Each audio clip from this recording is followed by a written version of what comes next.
আপনাকে বুঝতে হবে মৃত্যু আপনার পেছনে আর আপনার সামনে হলো 3.5 হাত কবর।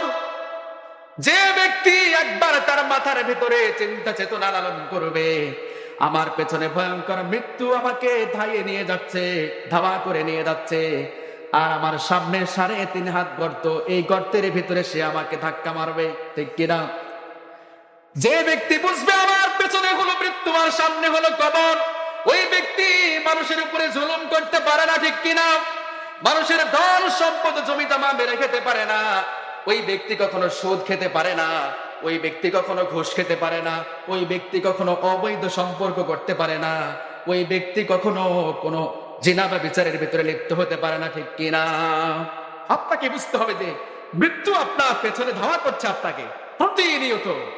এই মৃত্যু আপনাকে ধাওয়া করতে করতে করতে করতে আপনাকে এমন এক জায়গায় নিয়ে যাবে, ওটা হচ্ছে আপনার শেষ ঠিকানা। সেখান থেকে আর এক পা আগানোর সুযোগ আপনার আর না।